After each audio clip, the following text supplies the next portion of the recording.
Hey, we wishing a speedy recovery to Hassan Campbell. Nobody should have to go through this. It's a shame that he couldn't go out there and express how he felt, even though they told him not to come to that apartment. They gave him a fair warning. He still pressed the issue. This is what people got to realize. There's a lot of wrong things on both sides, but at the end of the day, Hassan Campbell wasn't the one that was trying to do something to them. He just showed up because he used to live there. He still knew people from over there, and they try to tell him, you can't come back to your old hood. A lot of people, this is what they fall for. People tell them you can't come back to your old hood, so they try going there, and then there's people waiting for them. It's like, at the end of the day, Hassan Campbell, people like Charleston White, they all 50, 60 years old. At some point, they have to stop taking the risks like this. It would have made more sense if it was a whole younger, and you know what I mean? Somebody that could have actually been able to run and make it out or do something like that. And so this is why it's a serious matter. They're looking at it for what it is, man. They're not taking no chances no more. And at the end of the day, they finding out that they know exactly who the dudes were that he was talking about, that Hassan got into it with. They personally sent him a text message through the iPhone telling him that he's not allowed to come to the Bronx River apartments, and if he does, then this is gonna happen. They try to do the same thing at the Marcy projects. They try to do the same thing in Brooklyn and Bed-Stuy with all the other celebrities, man. One thing you gotta look at is the fact that, like, people trying to go after people like Charleston White and Hassan Campbell, they sat there and they said a lot of different things. And so the people from their old hood, they jealous that they leveled up and got to a whole new level, and they trying to like ban them from coming back and everything like that. It makes a lot of people react. And this is what Hassan Campbell, this is how he chose to react. He went down there, he started the live. He actually knew that somebody was throwing bottles from the window. This is what started this whole thing off. It wasn't the fact that it was just quiet and silence until they started blowing out the window. The fact that they were already throwing cans, bottles, they threw everything in the dumpster. They was about to take the trash out. They started taking the trash out of the garbage bag and throwing it Hassan Campbell through the window. Them dudes, they was on like the 15th floor, so it's coming down fast. It's hitting the fence. This is where you could hear it ricochet and breaking glass in the back of the footage in the video. And that's why Hassan Campbell, he kept fixing his glasses. He started looking up. He said, whoever it is, that's what the people who's actually throwing the bottles are watching him in his video, like saying everything to them and everything. That's why he kept staring in that particular direction. Hassan Campbell knows exactly what area, what building and everything that this whole thing was from, but he's gonna let them actually do the investigation, because now the NYPD's taking over.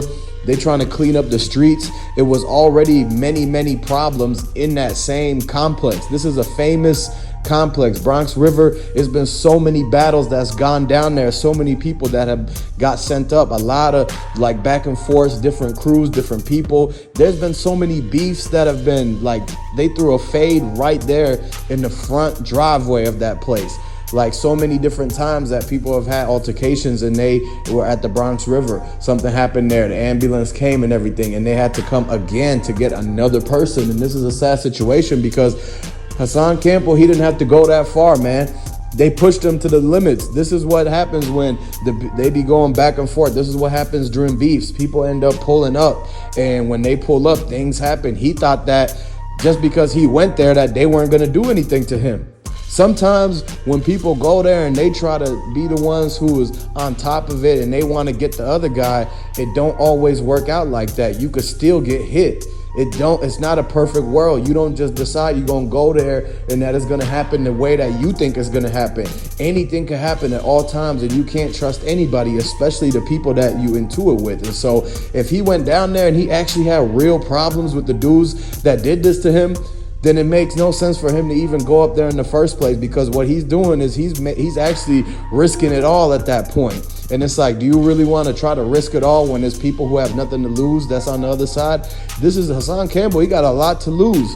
He got money and everything. He got, attention, popularity, all that kind of stuff. And so he's the one that's going to lose the most out of the situation, because for him to get hit up and they had to do the emergency surgery, the doctors, the family physicians spoke out and said it's going to be a long road of recovery until he could walk again, man. We praying for a speedy recovery for him, and we want to send our condolences to everybody in the family and everything like that. But people got to realize this is a lesson that everybody got to learn. You got to know when to drop the beef. When you actually like got some bread, you got to move out of your hood, man. He went back to his old hood. How many different rappers get hit up in their old hood? How many different people go back to their stomping grounds and they get set up? This is exactly the same thing that happened to a lot of different rappers, including Young Dolph, FBG Cash, a whole lot of people. The list goes on. And now Hassan Campbell, he another person in that statistic. And it's lucky for him that he actually was able to make it out and get rushed right away to the ER and everything.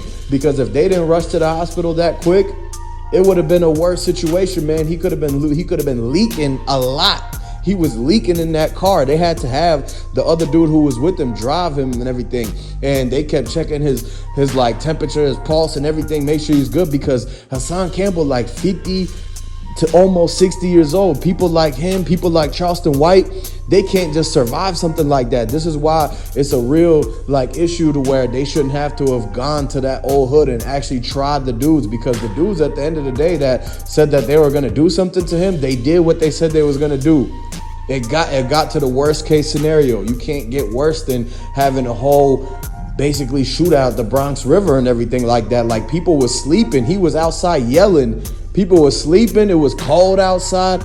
It was no reason for him to actually take it to that level, because I know a lot of people, the jealousy, the envy, the greed, the egos take over. The ego took over, made him go up there. He started yelling at 6, 7 a.m. at the dudes. It's in New York. People in New York sleep in because they ahead of the whole 3 hours, 4 hours ahead of LA. And so they get to sleep in. He pulled up and there's people there, his ops, they woke up. He woke his ops up. They heard his voice. They thought Hassan Campbell was in there like hallway or something. They looked out the peephole. They didn't see him there. Then they opened up the window to get fresh air, and they was about to take the garbage out. They said, look outside real quick first. Make sure there ain't nothing crazy going on down there. They opened the window. They heard immediately blurting and shouting. Hassan Campbell was talking about, I'm gonna come up there. I'm coming in. I'm gonna get you. You said I can't come here. I'm here. And then that's when they start throwing the bottles outside the window. They try to actually get right next to him. It was hitting the fence that was literally 5 feet away from him. And then they already, at that point, Hassan Campbell should have known that they already had good aim. He better get out, like he should have already, he made his point. He went live, he made his point. People understand what he's talking about. Now it's time to move on. Now it's time to get out that jam, get out of there before something really happens. And then, but he stayed there. He kept going. He was on live for like almost an hour over there because the video kept going. And you had to skip through it to see the part where it cut out when the whole entire blast happened. You could hear the thumps hitting the ground, like the ricochet off the concrete. This is what made the dude cut off the video, because he had to pick up Hassan Campbell and run him into the car. Like, he had to use both his hands, so he put the phone in his pocket. That's what made the video cut out. Then when they turned the video back on, it was Hassan Campbell like a couple blocks down the road leaking, and the guy was like, switch spots, Hassan, you gotta hold on to it, stay with me. And then he was doing that. He was basically making sure that he got his attention so he don't just go to sleep or nothing like that, because this is what people have to do. Anybody that knows anything about a situation like that, in emergencies, you got to keep the person up. You got to keep them alert. You got to stay talking to them so that they could be alert and awake so that you could make it to the doctor and everything like that. They immediately put him on the gurney on the bed, and they took him out the ambulance in the back. The AMR, they took him out, put him right through ER. ER took him in. They was like, get this man to an operating table right now. The doctor came in. He put the gloves on. The gloves, he put it on tight, and he smacked it like it was stretchy. He stretched the gloves in and it smacked. He's like, pass me the stethoscope. Pass me this. Pass me the scissors. They start working on Hassan and everything. And then that's when NYPD come in, and they try to handcuff his wrist to the bed and say, yeah, this is an investigation that's happening. It was alleged a lot of the shots and everything. They picked up the shell casings. Forensic is on the scene of the whole crime and everything at the Bronx River, the ballistics. They looking at everything. They asked Hassan Campbell for information leading to the arrest of the people that did this to him. The suspects were on the loose. They still got the search warrant for the whole entire apartment complex that they could go door to door and actually kick the doors in to try to figure out who exactly it was that did this to him. And this is a situation that's ongoing right now, because as he's making a speedy recovery, we wish the best for him, but this is a big lesson learned for everybody, and you have to stay tuned to every update that's coming out from this situation.